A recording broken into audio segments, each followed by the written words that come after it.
다윗이라고 하는 이 두 사람과 관련된 이 승계 이야기 또 계승에 대한 이야기들을 한번 같이 좀 보려고 합니다. 교회를 섬기는 저에게는 늘 비슷한 질문이 하나 있습니다. 반복적으로 찾아오는 질문이기도 하고 답이 좀 없는 질문이기도 한데요. 지금 우리가 잘 가고 있는가라고 하는 질문을 저는 종종 하고 있습니다. 근데 이 질문이 참 답하기가 어려운 질문입니다. 지금 우리가 잘하고 있는 걸까? 아니면 못하고 있는 걸까? 지금 교회가 바른 방향으로 가고 있는 걸까? 가지 못하고 있는 걸까?라고 하는 질문이기 때문이죠. 만약에 어떤 학교가 있다면요, 이 학교는 그 학교에서 나오는 졸업생들의 진학률을 가지고 좋은 학교다, 그렇지 않은 학교다라고 하는 걸 구분할 수 있을 겁니다. 기업이라면 수익을 얼마나 내는가라고 하는 기준으로 괜찮은지 안 그런지를 알 수도 있겠죠. 만약에 어떤 동아리 모임이라면, 만약 산악회가 있다면 이 산악회의 회원이 몇 명인지, 그리고 함께 올라갔던 산의 숫자가 몇 개인지, 이런 것들을 가지고 좋은지 안 좋은지, 잘하고 있는지 못하고 있는지를 구분할 수 있을 겁니다. 그런데 교회는 그게 좀 어려운 것 같습니다. 제가 아는 어떤 분은요, 이 교회의 건강도를 철저하게 수치화해야 한다라고 가르치는 분이 있으십니다. 주일에 몇 명이 출석하고 있는지 그 인원이 교회의 건강도를 결정하는 문제다. 주중 모임에 참여하는 사람들의 비율이 어떤지를 봐야 된다. 11조를 하는 사람이 얼마나 되는지를 봐야 되고, 새가족이 얼마나 들어오고 있는지, 헌금의 규모가 어떠하고 봉사자들은 어떠한지를 보면 그런 여러 가지 숫자들이 그 교회가 지금 건강해지는지 건강해지지 않는지, 앞으로 나가고 있는지 후퇴하고 있는지를 보여주는 기준들이다라고 말씀하셨습니다. 자, 저는요, 그분이 했던 말 중에 이 말이 가장 기억이 나요. 양이 질을 결정한다라고 하는 표현이었습니다. 그러니까 너는 질을 만들어낼 만한 사람들이 아니다. 그러니 일단 많은 양을 만들어내면 그 많은 사람들이 이 안에 들어오다 보면 그 중에 괜찮은 친구도 있어가지고 좋은 질이 나온다라고 하는 생각이셨죠. 저는 이런 이야기를 들으면서 제 마음 중심에 약간 동의하기 어렵다라고 하는 생각을 하고 있었습니다. 여러분 어떻습니까? 양이 질을 만드는 걸까요? 아니면 질이 양을 만들어내는 걸까요? 모든 걸 숫자로 다 계산할 수 있는 걸까요? 아니면 계산할 수 없는 걸까요? 사역을 하면서, 담임 목회를 하면서 제가 제 나름대로 교회가 잘 가고 있다 안 가고 있다라고 하는 걸 나누는 약간의 기준들을 만들어 갔습니다. 그리고 제가 만들었던 기준은 우리 성도들의 성숙도라고 하는 거였죠. 여러분 정말 옳은 말씀을 듣고 있다면, 바른 말씀을 듣고 있다면, 또 좋은 훈련을 받고 있다면, 우리가 좋은 것들을 먹고 좋은 것들을 훈련하고 그렇게 시간들이 계속 누적해 쌓이고 있다면 성도들은 기본적으로 점점 더 신실해질 것이고 성숙해질 것이고 예수님을 닮아갈 것이다. 그래서 성도들의 성숙도를 보면 그 교회의 건강도를 볼 수 있을 것이다 라고 생각을 했습니다. 그런데 이건 역시 쉽지만은 않은 것 같습니다. 제가 지난 8년 동안 나눔교회를 담임하는 시간들을 생각해 보면서요, 과연 우리 교회 성도 일반이 점점 더 성숙해진 것인가 라고 물어봤을 때 잘 대답하기가 어렵기 때문입니다. 저는 기본적으로 이 점진적 성숙이라고 하는 걸 믿습니다. 이 점진적 성화라고도 부르죠. 그런데 이 점진적 성화라고 하는 이 표현은요, 이 성화에 대한 다양한 관점들 중에서 제가 보기에 가장 성경적인 입장이다라고 생각을 해요. 이 점진적 성화는요, 그리스도와 성도가 연합하고 그 연합한 결과로 성도는 계속해서 성숙해질 수밖에 없다라고 하는 생각입니다. 여러분 그리스도가 성도들과 하나가 되었습니다. 이건요, 포도나무의 원가지에 포도나무 줄기가 접붙임을 당한 것과 비슷한 거예요. 그래서 이 줄기가 연약하고 부족함에도 불구하고 이 원가지인 포도나무가 워낙 강력하기 때문에 끊임없이 여기와 여기가 연결되어 있고 여기서 흘러가기 때문에 이 부족해 보이는 가지에도 점점 더 열매가 맺히고 결국에 여기에 나오는 성령의 9가지 열매라고 하는 성품의 열매가 생길 수밖에 없다. 이게 점진적으로 성도가 그리스도 안에 있다면 계속해서 점점 더 많은 온전한 열매를 맺고 성화되어진다. 예수님 닮아간다라고 하는 관점입니다. 저는 이렇게 믿고요, 이렇게 알고요, 이렇게 고백하고 이런 것들을 꿈꾸면서 살았습니다.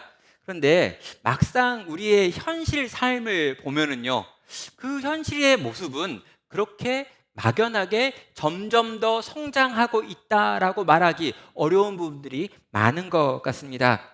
당장 저 하나를 봐도 그런 것 같고요. 또 우리 성도님들을 봐도 10년 전보다 지금 더 나아졌는가라고 물어봤을 때 그거에 대해서 참 말하기 어려운 이런 생각이 들 때가 있고요. 더 무서운 건 뭐냐면 10년 후에 나는 지금보다 더 나아져 있을까라고 물었을 때도 약간 당황스러운 경우들이 많이 있기 때문입니다. 정말 성령의 열매들이 내 삶 가운데 점점 많아지는 걸까? 정말 성령의 열매들을 풍성히 맺어갈까? 정말 예수님 닮은 모양으로 나는 변해돼 가고 있는 걸까? 그리고 선한 영향력이 지금은 이만큼 있는데 10년 후에는 더 많이 내 삶을 통해 드러나고 나타나는 걸까? 솔직히 우리는 자신할 수 없다는 것이죠. 성도 여러분, 저는요, 이 청년들과 함께 청년부 공동체를 섬길 때 요 성숙이라고 하는 게 눈에 보인다라고 하는 느낌을 받았던 때가 있습니다. 왜냐하면요, 1학년과 2학년은요 완전히 다르기 때문입니다. 그럼 1학년은 완전히 애인데 1학년이 2학년만 되면 굉장히 뭔가 성숙하고 멋있는 티를 막 내기 시작하고요, 막 성경도 막 설명을 해주기 시작하고요, 막 이렇게 전도지도 들고 나가는 걸 본 적이 있거든요.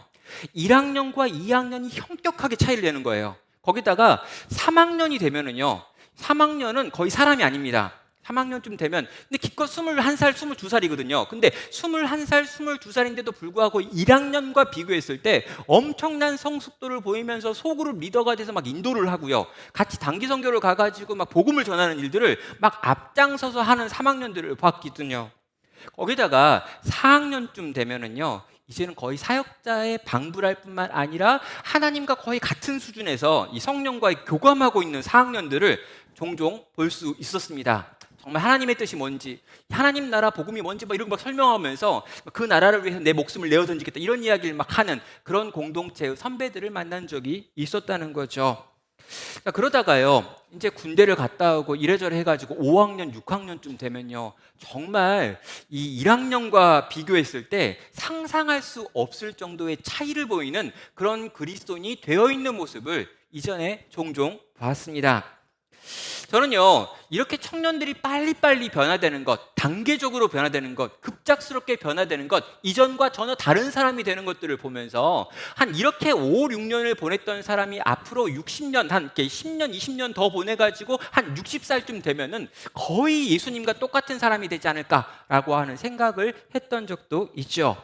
그런데 그렇게 열심히 자라다가 갑자기 이제 직장 딱 들어간 다음에 갑자기 땅에 하는 꼬락치고요, 그런 다음에 결혼을 하고 애를 낳은 다음에 또 바닥으로 내리치고요, 그런 다음에 거의 존재가 사라져버리는 그런 또 많은 청년들과 젊은 분들을 만난 적도 있습니다. 점진적으로 사람이 성숙한다고 믿으십니까? 점진적으로 계속해서 성화가 되는 걸까요? 지금까지 나는 계속해서 그렇게 성장해 왔습니까? 앞으로 나는 그렇게 해서 성장할 수 있는 걸까요? 우리는 그게 맞다고 생각하고 제가 알기로 그게 옳은 것 같은데 왜 우리의 현실은 그렇게 계속해서 성장하지 못하는 것일까라고 하는 질문을 하게 되는 것이죠. 저는요, 그리스도와 연합한 성도는 계속해서 그리스도께서 공급하시는 힘으로 말미암아 변화되는 게 맞다라고 생각합니다. 그런데 현실적으로 그렇게 변화되지 않는 이유가 오늘 우리가 가지고 있는 신앙생활의 어떤 부분에 있다라고 믿는 거죠. 뭘까요? 누군가에게 영향을 주고 그 영향을 받고 그 영향대로 따라가고 배워가고 있는 영적인 리더와 영적인 멤버라고 하는 이 사무엘과 다윗이 가지고 있는 이런 관계가 우리에게 없기 때문은 아닐까라고 하는 생각입니다. 지금 계속 저희는요, 이 신앙의 전수와 관련해 가지고 5월 달에 말씀을 살펴보려고 하고 있는 중입니다. 그 중에 하나가 이 사무엘이라고 하는 인물과 다윗이라고 하는 인물이 가지고 있는 신앙, 그리고 사무엘이 다윗에게 어떤 신앙의 영향을 미쳤는지를 오늘 살펴보려고 하는 것이죠. 자, 먼저 사무엘에 대해서 좀 생각을 해보고요, 그 사무엘과 다윗이 어떤 관계에 있었는지를 좀 본 다음에 다윗이 어떻게 사무엘을 본받았는지를 한번 살펴보는 것으로 오늘 말씀을 정리해 보도록 하겠습니다.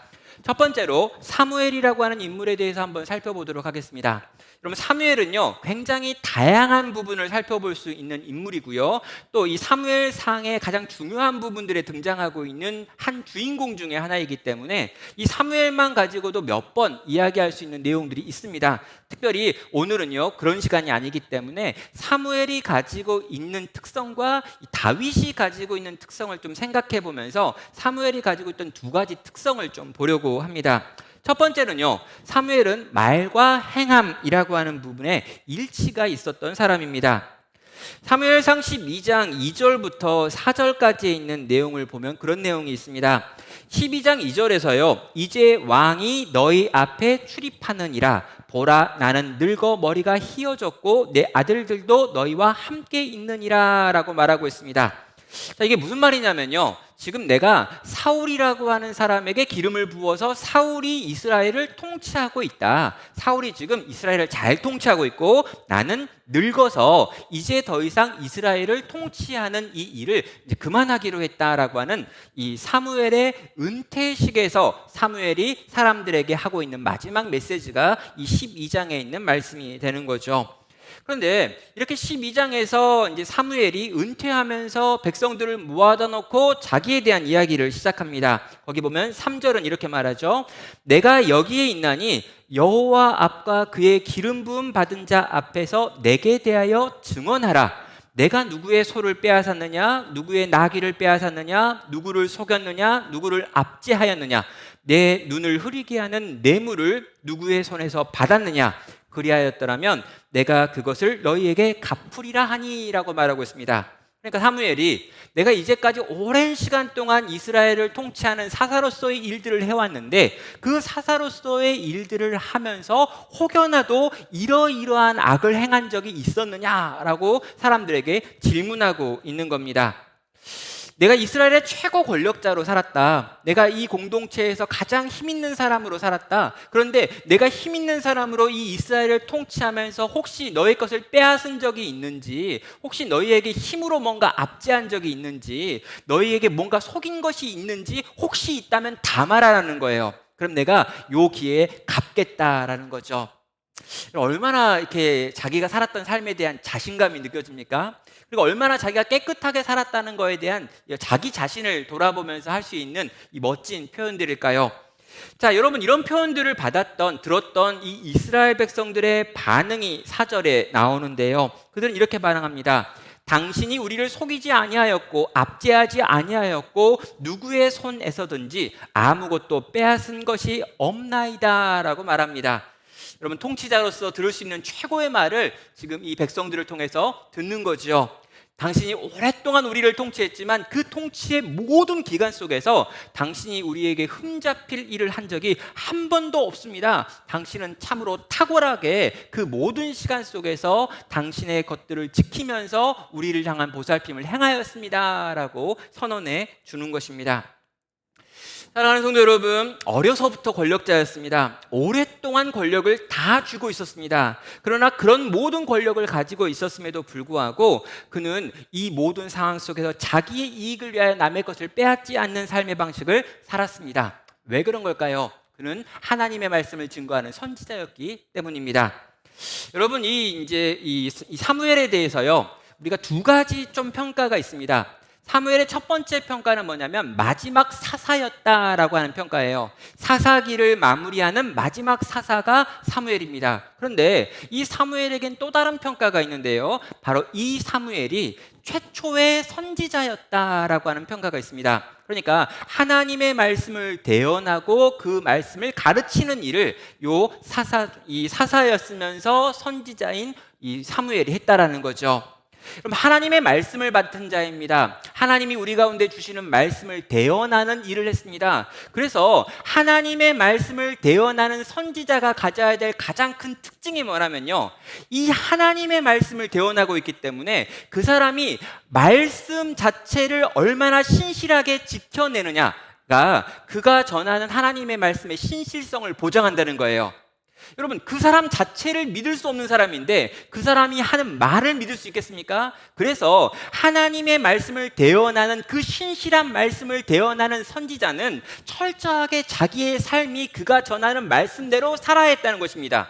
그래서 이 사무엘은요, 평생 동안 힘을 가지고 있지만 그 힘을 가지고 자기 이익을 위하여 사사로이 사용하지 않는 방식으로 모든 백성들이 보기에 말과 행함의 일치를 보였던 사람이었다는 것이죠.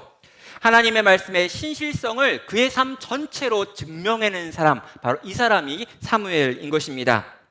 이 사무엘의 두 번째 특징은 좀 보면은요, 이 사무엘은 하나님 나라 백성을 위기에서 구원한 구원자이기도 했습니다. 여러분, 이 사무엘이 이제 공식적으로 이스라엘 백성들의 사사가 되어지는 사건이 어디에 있냐면 바로 이 사무엘상 7장에 등장합니다. 이 사무엘상 7장을 보면요, 이스라엘 백성들로 하여금 다 미스바로 나와라, 이 광장으로 모여가지고 여기서 하나님께 회개하고 돌이키는 일을 하자라고 하는 이 운동의 중심에 사무엘이 있었습니다. 그런데요, 사무엘이 이렇게 모든 백성들을 불러 모아서 함께 회개하는 운동을 하려고 미스바에 모였을 때, 이 미스바에 모여 있는 이 이스라엘 백성들을 보면서 두려워했던 자들이 있습니다. 누구입니까? 이 블레셋 사람들이죠. 그럼 블레셋 사람들이 이스라엘을 지금 통치하고 다스리고 있었는데 이스라엘 백성들이 이렇게 모여드니까, 그것도 종교적인 어떤 열심을 가지고 몰려들고 있으니까 우리를 향해서 지금 반란하기 위한 전쟁을 치르려고 준비하고 있구나라고 생각을 했던 것 같습니다. 그래서 블레셋 사람들이 그 이야기를 듣고요, 자기들의 군대를 모아가지고 이스라엘 백성들을 향하여 진격하는 일이 바로 이 7장에 나와 있는 사건이지요. 그러면 이 일을 듣고요, 이스라엘 자손들이 블레셋 사람들을 두려워하면서 이 이스라엘 사람들이 이 사무엘에게 요구했던 내용이 8절에 있습니다. 7장 8절은 이렇게 말합니다. 이스라엘 자손이 사무엘에게 이르되 당신은 우리를 위하여 우리 하나님 여호와께 쉬지 말고 부르짖어 우리를 블레셋 사람들의 손에서 구원하시게 하소서 하니라고 말합니다. 그러니까 이스라엘 백성들이 이 사무엘에게 우리를 위한 제사를 드리고 우리를 위해서 기도해달라, 하나님께서 우리를 구원하시고 블레셋 사람들의 손에서 우리를 지켜달라고 좀 요구해달라라고 하는 요청을 한 거죠. 사무엘은요, 이 말을 들은 다음에 실제로 번제를 드리고요, 하나님께 나아가서 이스라엘을 위하여 부르짖는 기도를 하게 됩니다. 하나님은 이 사무엘의 기도를 들으시지요. 그래서 10절에서 이렇게 반응합니다. 사무엘이 번제를 드릴 때 블레셋 사람이 이스라엘과 싸우러 가까이 오매 그날에 여호와께서 블레셋 사람에게 큰 우레를 발하여 그들을 어지럽게 하시니 그들이 이스라엘 앞에 패한지라라고 말합니다. 여러분, 이스라엘 백성들은 분명 사무엘에게 당신은 하나님께 제사를 드리고 부르짖어 구해달라고 요청했습니다. 사무엘은 그대로 번제를 드리고 하나님께 나아가 부르짖어 이스라엘을 구원해달라고 외쳤습니다. 그리고 하나님은 그 기도를 들으시고 응답하심으로 하늘에서 번개와 우레를 내려치셔가지고 이 블레셋을 혼란스럽게 만들어서 이 전쟁에서 이스라엘이 이기게 만들어 주셨다는 거죠. 그렇습니다. 사무엘은 이스라엘의 구원자가 되어서 이 이스라엘의 사사로 이제 사역을 시작하게 되는 겁니다. 블레셋으로부터 이스라엘 백성들을 구원했습니다. 그는 선지자이기 때문에 하나님께 나아가 예배하는 방식으로, 이 전쟁에 나가서 칼과 창을 드는 방식이 아니라 하나님께 기도하는 방식으로 이 전쟁을 치르기는 했지만 그가 했던 일은 하나님 나라 백성을 저 블레셋 세력으로부터 지키는 것, 보호하는 것, 수호하는 것이었다고 지금 성경이 이 사무엘의 두 가지 역할을 설명하는 거죠. 성도 여러분, 마지막 사사로서 사무엘은 말과 행함이 일치되는 사람이었고요, 이스라엘의 구원자였고 또 수호자로 이 땅을 살았다라고 하는 것으로 정리해 볼 수 있습니다. 누가 봐도 아주 신실한 하나님의 사람이었고요, 정말 누가 봐도 이 시대에 정말 빛나는 이 선지자 중에 한 명이 사무엘이었습니다. 자, 그런 사무엘, 그 빛나는 사무엘과 다윗은 그럼 어떤 관계를 맺고 있었던 걸까요? 그럼 사무엘과 다윗은요, 아주 특별하게 연결되어 있습니다.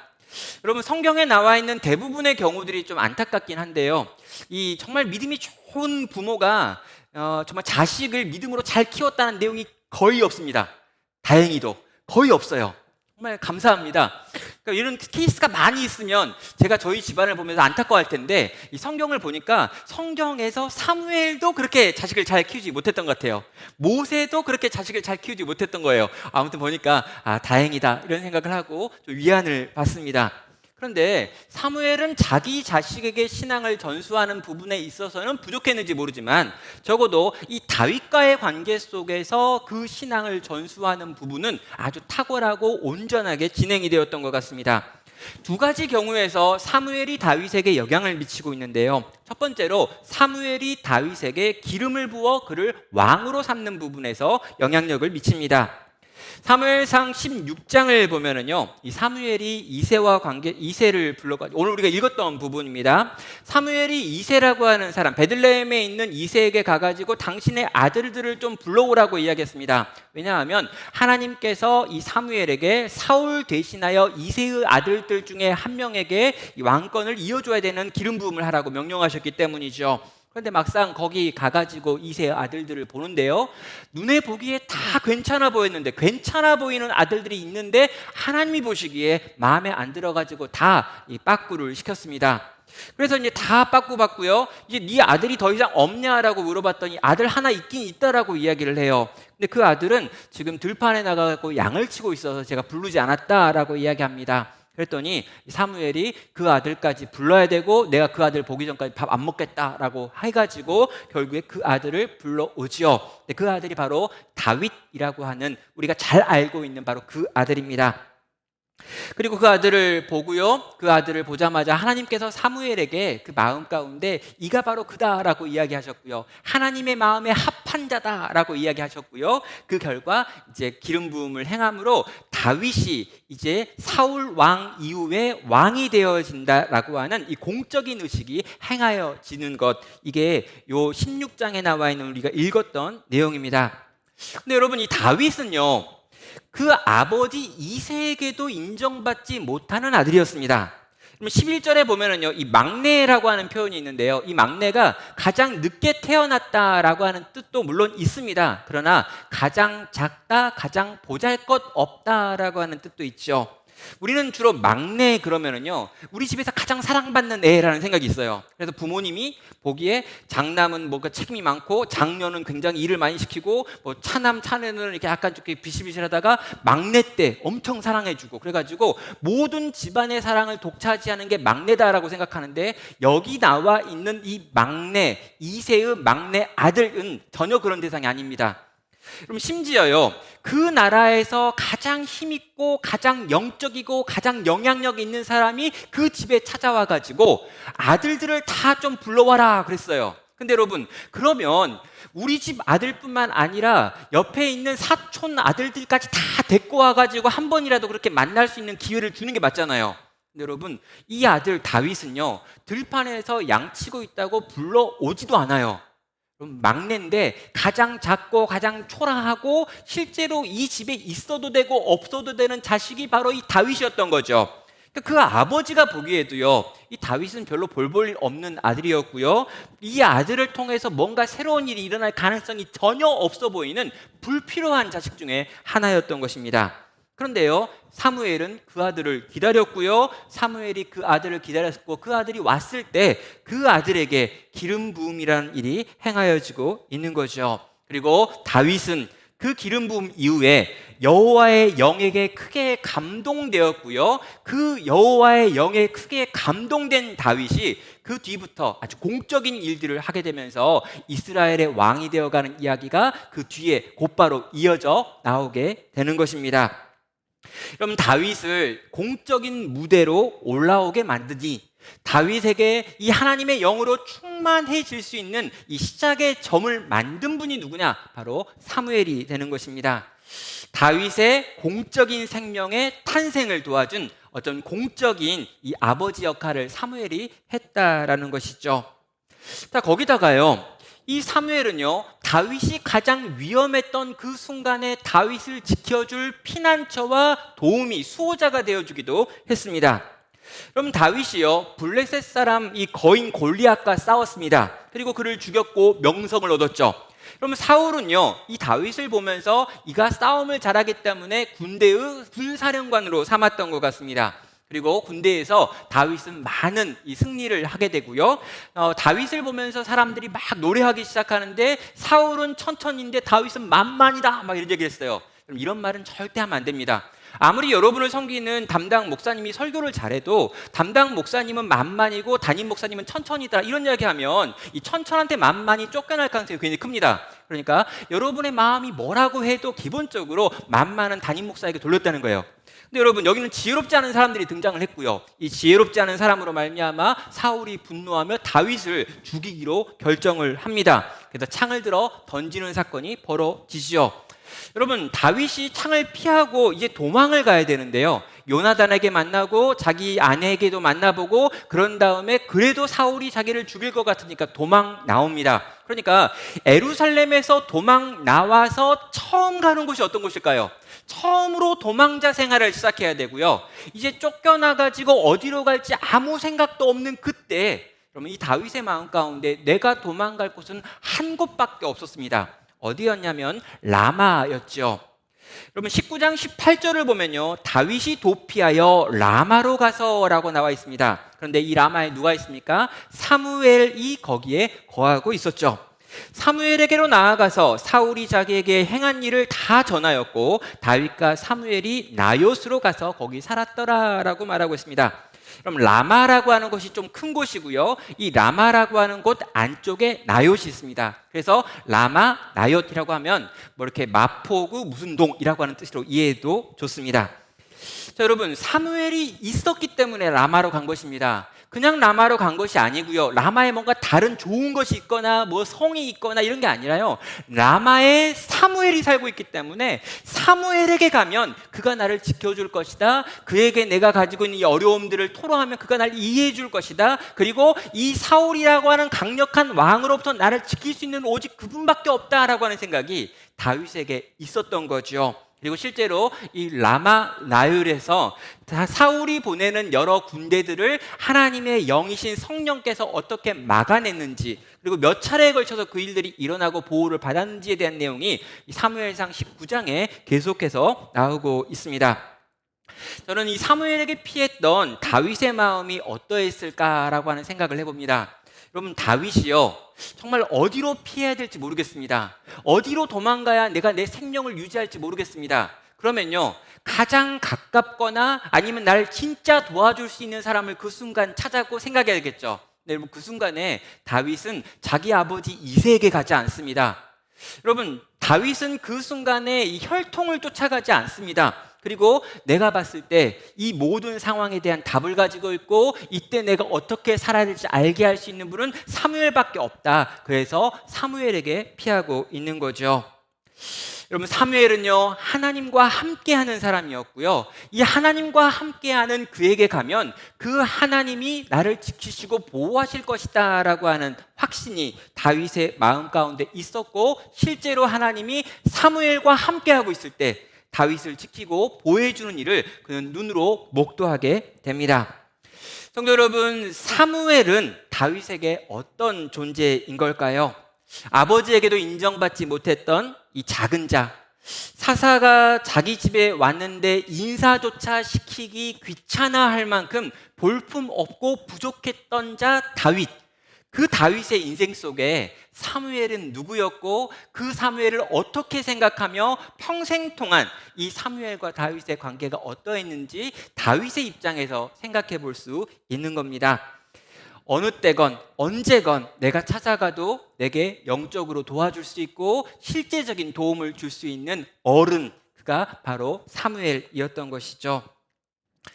사랑하는 성도 여러분, 오늘날 이 시대를 살아가면서요 우리는 어른을 잃어버렸고 어른이 없다라고 하는 이야기들을 많이 합니다. 우리 신앙에 있어서도 그렇죠. 뭔가 내가 정말 힘들고 내가 정말 복잡하고 답을 찾기 어렵고 길을 가기 어렵고 이게 뭐가 옳은지 여기서 내가 어떤 선택을 해야 될지라고 생각할 때 이걸 가지고 찾아가서 도움을 구할 만한 그런 영적인 어른, 그런 신앙의 어른을 여러분은 가지고 있는지 한번 물어보고 싶습니다.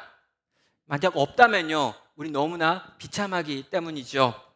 저는 신앙이 성숙하지 못하는 이유, 계속해서 자라가지 못하는 이유가 뭘까라고 생각할 때 이 영적으로 나를 좀 물어보고 도와줄 수 있는 영적인 어른, 영적인 아비와 어비를 갖지 못한 것이 가장 중요한 이 문제를 만드는 이유가 아닌가라고 생각합니다. 왜 그렇습니까? 왜 우리는 그런 것들을 싫어하는 걸까요? 이유가 있죠. 여러분, 내가 의지하고 도움을 받을 때는 좋습니다. 그런데요, 그런 어른이 있으면요, 지금 내가 살아가는 삶에 대해서 끊임없이 개입하죠. 그렇게 살면 안 된다, 이렇게 살아야 한다, 이게 옳은 거다, 이게 우리가 생각하고 원하고 바라는 일이야, 하나님은 오늘 우리에게 이런 걸 원하셔라고 이야기하는 거죠. 근데 여러분, 그런 간섭받기는 너무나 싫은 겁니다. 이 시대를 살아가면서 이 사무엘 같은 인물이 우리의 삶 가운데 있기를 원하지 않는 것이 우리 대부분이 가지고 있는 마음의 태도라는 거죠.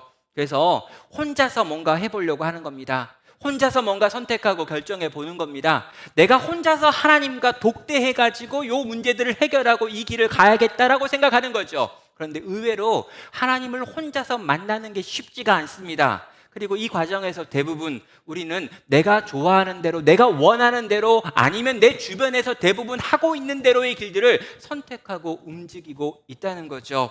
그래서 어쩌면 우리는 점점 더 자라가야 됨에도 불구하고, 점점 더 예수님 닮아감에도 불구하고 우리가 그렇게 닮아가고 자라가지 못하는 오랫동안 정체된 신앙생활, 오랫동안 침체된 신앙생활, 아니면 점점 하락하고 있는 신앙생활을 할 수 있다는 것이죠.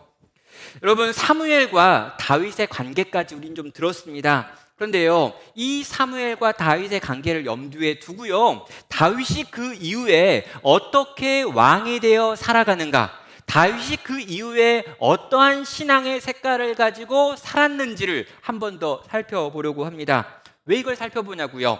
다윗이 신앙을 가지고 만들어내는 여러 가지 일들 속에서 사무엘의 그림자를 보게 되기 때문입니다.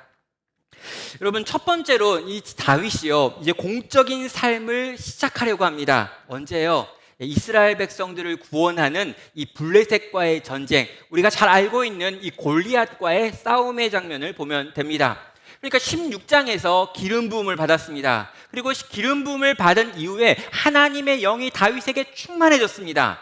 그리고 그 하나님의 영으로 충만해진 다윗이 그 뒤에 하고 있는 행동이 17장에 나와 있는 다윗과 골리앗 사건이라고 하는 유명한 사건입니다.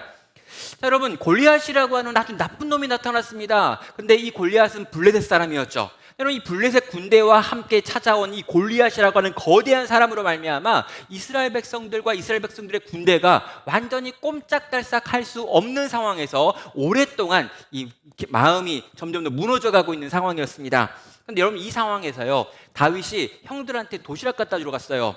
도시락 갖다 주러 가가지고 보니까 가관이 아닙니다. 저 등치 큰 놈이 막 소리를 지르면 이쪽에서 다 깨갱이가 돼서 숨어 있는 거죠. 여러분, 그 모습이 다윗의 마음 가운데 분노를 일으켰습니다. 어떻게 하나님의 군대가 저러냐? 어떻게 하나님의 이름이 이렇게 모욕을 받고 있는데 아무도 나가서 싸우는 사람이 없는가? 그래가지고 내가 싸울게요 라고 이제 청소년기의 다윗이 아무 개념 없이 손들고 전장터로 나가겠다고 하고 있습니다. 그래가지고 이제 사울이 보니까 누가 지금 자원하여 골리앗과 싸우겠다고 하니 한번 얼굴은 봐야겠다 그래가지고 불러들여요. 그래가지고 둘이 대화하는 내용이 17장 32절부터 나오고 있습니다. 그러면 17장 32절을 보면요, 다윗이 사울을 보면서 이렇게 말합니다. 그로 말미암아 사람이 낙담하지 말 것이라. 주의 종이 가서 저 블레셋 사람과 싸우리다 라고 말합니다. 지금 왕한테 내가 주의 종인데 이제 저 블레셋 사람과 나가가지고 싸울 테니까 걱정하지 말라 이런 얘기하는 거죠. 한 중학교 한 2학년 3학년 된 애가 갑자기 난 이제 저 거대한 사람과 싸워가지고 이길 테니까 걱정하지 말고 왕 가만히 있으라고 딱 이야기하는 거예요. 그럼 사울이 이 말을 들으니까 전문 용어로 얼척이 없다라는 표현을 써야 되는데요, 정말 이렇게 이게 무슨 말인가 라는 생각이 드는 거예요. 그래서 33절에서 이렇게 대답을 합니다. 사울이 다윗에게 이르되 내가 가서 저 블레셋 사람과 싸울 수 없으리니 너는 소년이요 그는 어려서부터 용사임이니라 라고 말합니다. 그러니까 다윗, 너는 아직 조그만 작은 애고 저 블레셋 사람 골리앗은 어렸을 때부터 용사로 정평이 난 아주 강력한 존재다. 근데 니랑 저 사람이 싸워가지고 네가 이길 수 있겠느냐? 가지 마라 이 얘기예요. 자, 여러분, 이게요, 사울이 가지고 있었던 문제점이고요, 이 사울과 다윗이 가지고 있는 가장 큰 차이점이기도 합니다. 그럼 사울은요, 기본적으로 눈에 보이는 게 전부였어요. 내가 눈에 보기에 다윗 너는 아주 조그만 작은 애고 이 골리앗은 거대한 자고 어렸을 때부터 용사하고 정평이 난 존재다. 내가 눈에 보기에 너랑 싸워서 네가 이길 확률은 없다라고 하는 게 이 사울의 눈이었죠. 사울은 온통 눈에 보이는 것으로 모든 걸 결정하는 사람이었습니다. 그런데 이런 사울의 말을 들은 다윗이 보이는 반응이 이 34절부터 36절까지 꽤 긴 내용인데요, 제가 한번 읽어보겠습니다. 다윗이 사울에게 말하되 주의 종이 아버지의 양을 지킬 때나 사자나 곰이 와서 양떼에서 새끼를 물어가면 내가 따라가서 그것을 치고 그 입에서 새끼를 건져내었고, 그것이 일어나 나를 해하고자 하면 내가 그 수염을 잡고 그것을 쳐 죽였나이다. 주의 종이 사자와 곰도 쳤은즉 살아계시는 하나님의 군대를 모욕한 이 할례받지 않은 블레셋 사람이리까 내가 그 짐승의 하나와 같이 되리라 하라고 말하고 있습니다. 여러분, 이게 무슨 말이냐면요, 지금 다윗이 나는 목동이었다는 거예요. 그래가지고 목동인 내가 내 양을 치는데 요 양을 치는 과정에 이리가 나타나고 사자가 나타나고 곰이 나타나가지고 내 양들을 잡아가는 일들이 발생하면 나는 이 양떼를 지키는 목자이기 때문에 어떠한 일이 있어도 쫓아가가지고 그것들과 싸워서 그것들을 쫓아내고 내 양떼를 지키고 보호했습니다 라고 말하는 거예요. 그런 다음에 이어지는 말이 뭐냐면, 지금 이스라엘은 또 여호와의 군대는 여호와가 돌보는 양떼인데 여호와가 우리의 목자가 되시는데 그 여호와가 돌보는 양떼가 저 이리 같은 블레셋에 의하여 공격을 당하고 있다면 목자가 반드시 저들을 칠 겁니다. 그러니까 나는 여호와가 이 싸움을 싸우신다는 걸 믿고 그분의 목자가 되어서 목동이 되어서 이 전쟁에 참전하겠습니다 라고 하는 말을 하고 있는 거죠. 그럼 이건요, 보이지 않는 것들입니다. 그럼 보이지 않는 것들인데 그것은 하나님의 말씀으로 이미 우리 가운데 주어진 것들이에요. 보이지 않지만 주어진 약속이 있었고 그 약속을 다윗은 믿고 그 믿음대로 지금 그의 몸을 움직여서 행동하고 있었다는 거죠. 살아계시는 하나님의 군대를 모욕한 이 할례받지 못한 블레셋 사람을 어떻게 하나님이 가만 놔두시겠습니까? 그러니까 나는 하나님의 손에 들려서 이 싸움을 치러서 하나님이 어떻게 이기시는지를 여러분에게 보여줘야겠습니다 라고 하는 게 다윗, 이 청소년기를 살아가고 있는 다윗이 우리에게 들려주고 있는 메시지가 되는 것이죠. 성도 여러분, 다윗은요, 어떤 의미에서 사무엘을 닮은 겁니다. 그러면 사무엘은요, 여러분, 눈에 보이는 키에 크고 작음이 아니라, 눈에 보이기는 괜찮아 보이는 게 아니라 하나님의 마음에 합한 사람인, 어떻게 보면 보잘것 없었던 다윗이라고 하는 사람에게 기름을 부었습니다. 동일하게 다윗 역시요, 지금 눈에 보이는 저 거대한 블레셋 사람 골리앗을 보는 게 아니라 지금 하나님이 우리에게 주신 약속을 신뢰하고 그의 삶을 던지는 선택을 하고 있더라는 거죠. 보이지 않는 것을 믿고 그 믿음으로 움직인다라고 하는 부분에서 다윗과 사무엘은 닮아 있는 것입니다. 또 여러분, 다윗과 사무엘이 닮은 부분이 있죠. 사무엘도 이스라엘 백성을 구원하기 위한 전쟁을 통해 가지고 그 전쟁에서 다른 역할을 감당하긴 했지만 이 전쟁에 이기게 하는 하나님의 구원자의 역할을 감당하면서 이스라엘 백성을 섬기는 자가 되었습니다. 동일하게 다윗도 이 블레셋 사람과의 전쟁 속에서 이스라엘 백성을 구원하는 이 구원자의 사명을 감당함으로 이스라엘 백성을 섬기는 자가 될 수 있었죠. 여러분, 사무엘과 다윗은요, 대단히 달라 보입니다. 한쪽은 선지자고요, 한쪽은 군인입니다. 여러분, 이 사람은요, 하나님께 예배하는 방식이었고요, 이 사람은 물맷돌을 들고 나와가지고 실제로 이 돌을 집어 던지는 방식으로 싸웠습니다. 이 둘이 보여주는 싸움의 방식, 삶의 방식은 전혀 달랐지만 실제로 이 둘을 움직이고 있던 마음의 중심의 생각은 같았다는 거죠. 사랑하는 성도 여러분, 저는요, 지금 이 시대의 교회들이요, 온통 세대 간으로 쪼개어져 있는 이 현실에 대해서 한번 생각해 봅니다. 그리고요, 저는 어떤 부분에서 그게 옳다라고 하는 생각도 가져요. 제가 옛날에 가졌던 생각은 뭐냐면 여기 청년들이 있고 저쪽에 노년들이 있는데 이 청년들은 조금 이제 양보해가지고 어른들의 좀 이해를 좀 이야기하고 좀 어른들도 좀 양보해가지고 청년들의 상황을 이해해서 한 중간쯤 와가지고 우리가 다 모여서 행복하게 살았으면 좋겠다는 생각이 있었어요. 여러분, 제가 이런 생각을 하는데 어떻게 보니까요, 이렇게 딱 떠올랐어요. 아, 이게 40대가 갖는 생각이 있구나. 내가 중간에 있으니까 저 편하라고요. 여러분이 좀 손해보고 위에 있는 분이 좀 손해봐가지고 중간쯤 오면 제가 있는 세대가 되는 거거든요. 제가 가장 편한 대로 제 맘대로 하는데 모든 분들이 피곤하면 제가 좋은 공동체를 만들었다고 느끼는 거죠. 여러분, 이게 잘못됐구나라는 생각을 가졌습니다. 뭐냐면 여러분은 여러분의 문화가 있습니다. 여러분의 인생이 있고 여러분이 좋아하는 게 있고 여러분이 가지고 있는 여러분만의 독특함이 있어요. 그걸 살려야 합니다. 또 여러분, 노년들은요, 노년들이 가지고 있는 그 세상이 있고 신앙이 있고 신앙의 색깔이 있고 신앙의 태도들이 있어요. 그걸 함부로 바꾸라고 말하는 건 폭력입니다. 그래서요, 그분들도 그분의 스타일 속에서 그분들이 은혜 받는 방식으로 뭔가 해야 되는 거고요. 또 청년들도 청년대로 뭘 해야 되는 거고요. 40대도 40대, 50대도 50대의 문화 속에서 그들이 해야 될 가장 잘하고 좋아하는 어떤 문화들을 영위하면서 교회를 섬겨야 한다는 거예요. 생각이 바뀌었습니다. 놀라운 변화인데 여러분은 전혀 못 느끼지만 저는 엄청난 변화라고 생각해요. 근데 여러분, 많은 게 달라질 겁니다. 여러분이 정말 잘 예배하는 방식을 찾을 거예요. 또 우리가 가장 하나님을 향해 잘 나아갈 수 있는 새로운 방식과 길들을 열어내려고 우린 노력해야 합니다. 이건 문화니까요. 그러면 사무엘과 다윗은 완전히 달라 보입니다. 그러나 요 달라 보이는 일을 하고 있고 하나는 예배를 듣고 하나님께 부르짖고 하나는 돌을 들고 이걸 집어 던지고 있지만 이 둘이 가지고 있는 마음은 똑같아요. 하나님의 백성 이스라엘을 내가 구원해야겠다는 거죠. 여러분, 우리는요, 이 모든 것 속에 흐르고 있는 정신에 있어서는 하나도 바뀐 게 없다는 걸 알아야 합니다. 여러분, 새로운 종류의 비전이 하늘에서 떨어지지 않습니다. 새로운 종류의 엄청 놀랍고 창의적인 일들이 우리 가운데 들어온 게 아니에요. 우리는요, 이미 주어져 있는 2000년 동안 계속해서 흘러오고 있는, 아니 그 이상 계속해서 흘러오고 있는 하나님의 뜻과 하나님의 마음에 반응하면서 오늘 내가 속해 있는 이 문화 속에서 이것들을 어떻게 구현할지를 생각하여 만들어내는 일이 오늘 우리가 여기서 해야 될 일인 것이죠.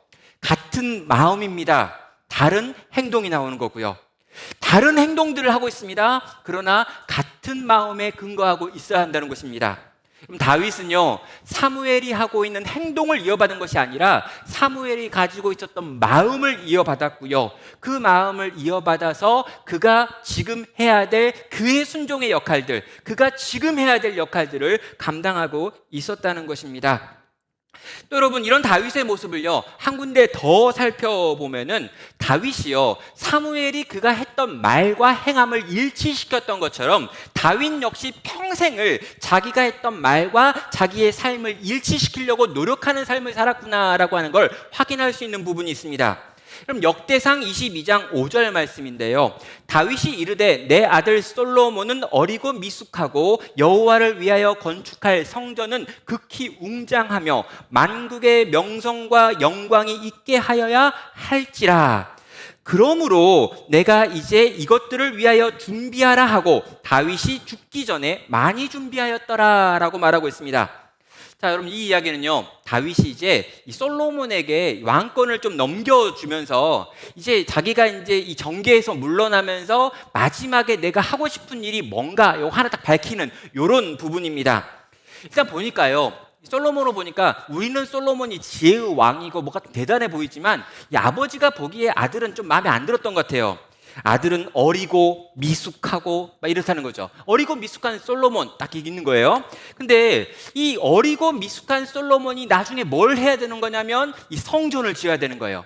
그럼 다윗의 수건 사업이 뭐였냐면, 내가 이렇게 모든 걸 내가 보니까 이런 놀라운 왕이 되어가지고 이 땅을 통치하고 있는 나 자신을 보니까 내가 한 게 아니고 하나님께서 다 주신 건데 나는 지금 왕궁에 머물고 있는데 아직도 여호와께서는 저 천막에 머물고 있는 게 너무 안타까운 거죠. 그래가지고 하나님께 내가 하나님 당신을 위해 집 한 채 지어드릴게요 라고 이야기했다가 대도 깨지는 게 있습니다.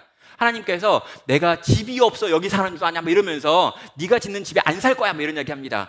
그래가지고 다윗이 다윗의 때에 성전을 지을 수 없고요, 다윗이 다윗의 아들 때에 성전을 지을 수 있을 거다라고 하는 이야기를 듣게 되는 거죠. 근데 다윗의 마음 가운데 이게 큰 부담입니다. 솔로몬이 어리고 미숙해가지고 여호와를 위하여 건축할 성전을 지을 때 과연 잘 지을 수 있을까 이런 생각이 드는 거예요. 이왕 성전을 짓는 거면은 극히 웅장하게 또 만국의 많은 나라들에게 명성과 영광을 얻을 만한 그런 건축물을 지어 올려야 할 텐데 이 어리고 미숙한 솔로몬이 과연 그거 할 수 있을까? 못할 것 같은 거예요. 여러분, 그게 다윗의 마음 가운데 있었습니다. 근데 여러분, 거기서 그렇게 이야기하고 솔로몬아 지금부터 준비 잘해가지고 네가 이러이러해가지고 이때가 되면 이렇게 성전 잘 지어 라고 말하고 끝날 수 있죠. 그런데 그렇게 하지 않습니다. 여기 보면 그 뒷부분에요, 그러므로라고 이야기하는 거예요. 솔로몬은 어리고 미숙할 뿐만 아니라 힘이 아직 없으니, 그리고 성전은 최대한 잘 지어야 되니, 그러므로 내가 이제 그것을 위하여 준비하리라 라고 말합니다. 내가 이제 이 성전을 짓기 위한 모든 건축에 필요한 도구들, 물건들, 사람들, 기술들 다 준비할 거라는 거죠. 그리고요, 마지막에 이렇게 말하죠. 다윗이 죽기 전에 많이 준비하였더라. 그럼 다윗은요, 자기가 죽는 날까지 해야 될 일은 이거라고 생각했고요, 실제로 이걸 하고 이걸 해놓고 죽은 거예요. 그는요, 그가 말했던 것을, 그가 하나님께 약속했던 것을, 그가 하나님과 사람 앞에 정하여 했던 그 말을 지키는 것으로 그의 삶을 마무리했다라고 하는 걸 이 역대상 22장 5절 말씀은 우리에게 보여준다는 것입니다. 사랑하는 여러분, 우리는요, 솔로몬 성전이라고 불러요. 잘못된 거죠. 이 준비 다윗이 다 했습니다. 설계 다윗이 했습니다. 이 사람들도 대부분 다윗이 다 모아놨고요, 거기에 들어가는 모든 건축 자재도 다 다윗이 준비했습니다.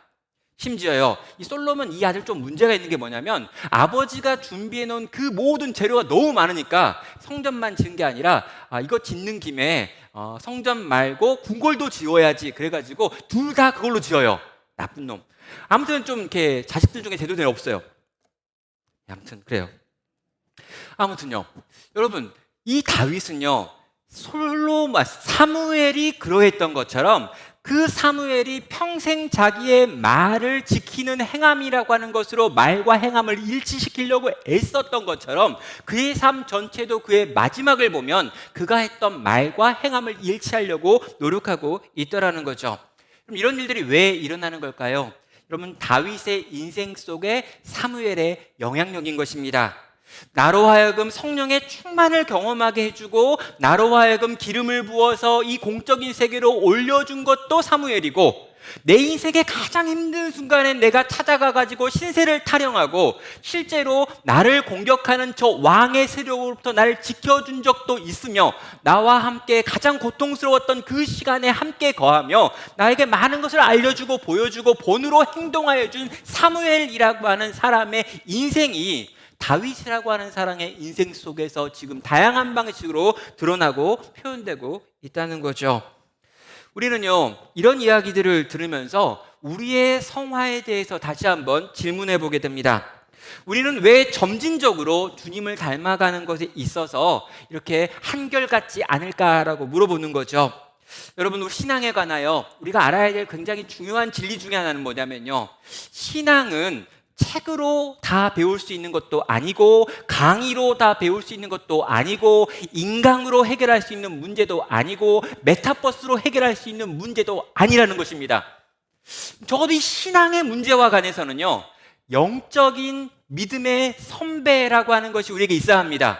내가 보고 내가 따라가고 내가 존경하고 배울 만한 내 눈앞에서 예수 그리스도께서 어떻게 행하시는지를 보여주는 가시적인 존재가 우리의 삶 가운데 있어야 한다는 거죠. 근데 우리는요, 그런 분을 우리의 삶 가운데 잘 가지고 있지 못합니다. 교회 안에서 신앙의 본이 될 만한 분이라고 하는 걸 찾은 적도 없고요, 그런 분이 나와 관계를 맺고 함께 살아가면서 이러이러한 문제들을 해결해가는 과정들을 공유하고 듣고 배운 적도 없다라는 거죠. 우리는 혼자 그렇게 합니다. 제가 청년 사역을 하면서 청년들 가운데 왜 그렇게 계속해서 변화가 일어났는가라고 생각을 해보니 이게 있는 거예요. 그럼 바로 내 앞에 1년 선배이긴 하지만 믿음의 선배가 있는 거예요. 내가 걸어가야 될 모든 과정을 먼저 가본 믿음의 선배가 나보다 한 걸음 앞에 있지만 나보다 한 걸음 앞을 어떻게 걸어가야 되는지를 보여주는 거죠.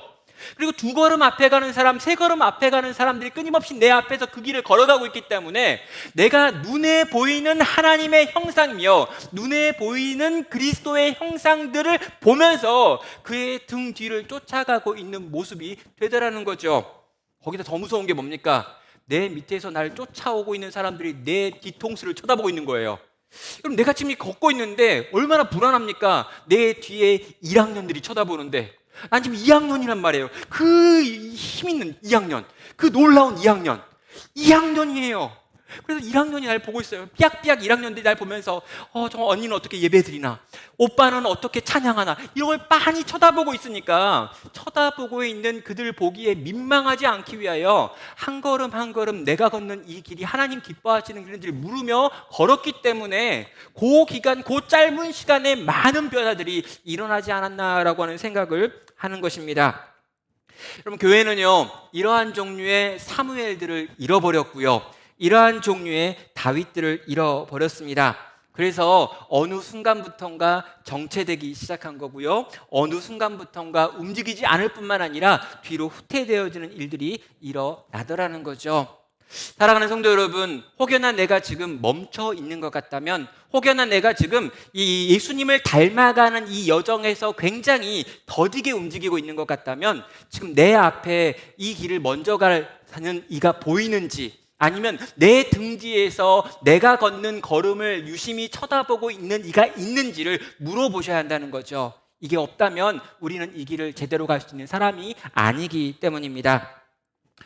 여러분, 참 이런 상황 속에서 그럼 우리는 어떻게 계속해서 성장을 해야 하고, 어떻게 해서 계속해서 하나님을 닮아가고 예수님을 닮아가는 이 성화의 삶을 살아갈 수 있는 걸까요? 사랑하는 여러분, 우리 역시 지금 이 순간에 사무엘이 되기를 결정하고요, 우리 삶 가운데 사무엘을 갖기를 소원하고요, 이런 우리의 인생 가운데 연결되어 있는 누군가가 있고 또 그들 가운데 연결되어 함께 자라기를 선택하는 일들이 일어나야 한다라고 저는 생각을 하는 겁니다. 그럼 교회를 바라보면서 이런 생각을 하는 거예요. 5월을 지금 보면서 5월 전체를 신앙을 전수하라라고 하는 제목으로 계속해서 연속해서 말씀을 전하고 있습니다.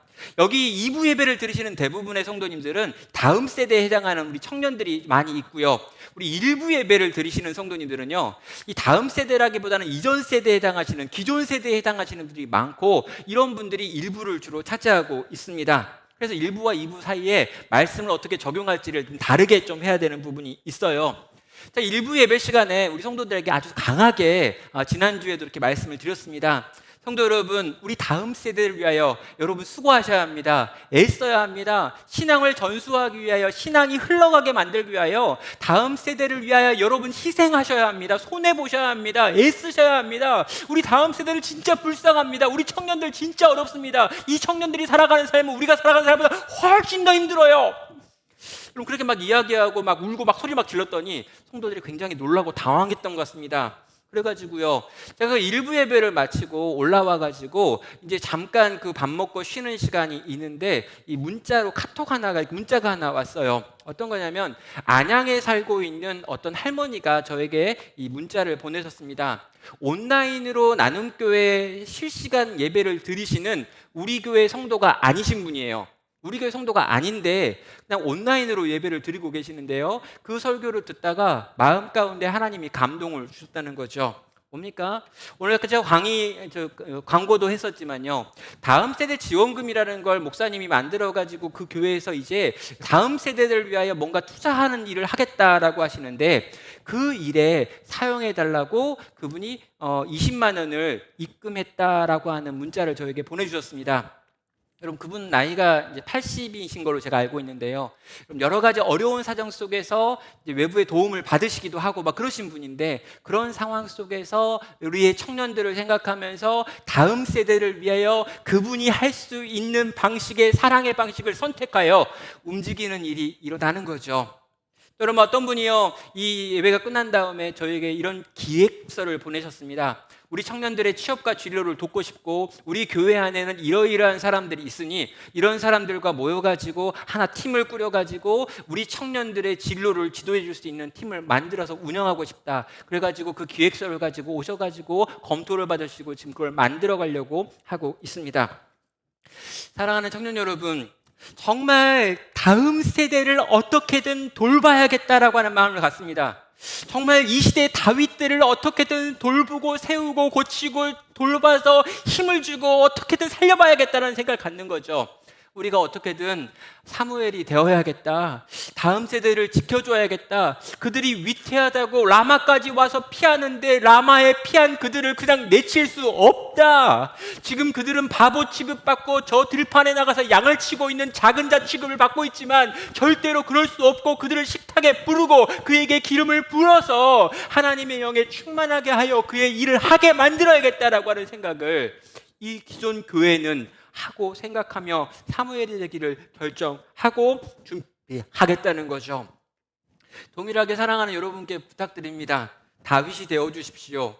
믿음의 선배들이 하고 있는 여러 가지 이야기가 구닥다리 이야기일 수 있습니다. 옛날 이야기일 수 있어요. 맞아요, 옛날 이야기입니다. 대부분 여러분 어른들이 무슨 말 하면요 듣지 마십시오.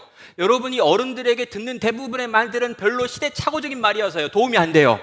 구체적인 말이면 더 듣지 마세요. 구체적인 모든 제안들은 다 옛날 이야기일 가능성이 큽니다. 그러나 여러분, 그 이야기를 하는 어른들의 마음은 받아주세요. 여러분을 사랑하고 지키고 돌보고 싶어가지고 어찌하였건 간에 마음을 담아가지고 여러분을 향해 하는 신앙의 권면과 그들이 여러분을 위해서 하는 기도와 그들이 여러분을 두고 하나님께 나와 부르짖는 모든 내용들에 대해서는 사랑하는 여러분, 마음을 열고 그 내용들이 아니라 그 마음에 반응하여 주시길 바랍니다. 구체적으로 이런 것들을 준비해야 되지 않겠니? 이런 것 듣지 마세요. 이런 건 대부분 안 맞을 가능성이 많아요. 그러나 여러분, 그 어른들이 여러분을 얼마나 사랑하는지, 그 이 시대의 사무엘들이 여러분을 다윗으로 생각하고 여러분을 돕고 사랑하기 위하여 얼마나 애쓰려고 노력하는지 그 마음을 받고요. 대대로 전수되어져 내려오는 하나님의 마음과 하나님의 뜻 앞에 함께 반응하여 함께 하나님을 예배하고 함께 하나님으로 인하여 변화되고 점점 더 그리스도를 닮은 모양으로 빚어져가는 사무엘과 다윗이 있는 공동체, 하나님의 기존 백성들과 또 다음 세대가 있는 그런 공동체로 빚어져 가기를 원하는 것입니다. 사랑하는 성도 여러분, 예수님을 닮아가는 것이 성화입니다. 그러나 보이지 않는 예수님을 닮아가기는 쉽지가 않습니다. 그래서 우리는요, 눈앞에 보이는 누군가가 이 예수님을 알고 경험한 우리의 믿음의 선배들이 어떻게 걸어가는지를 보아야 합니다.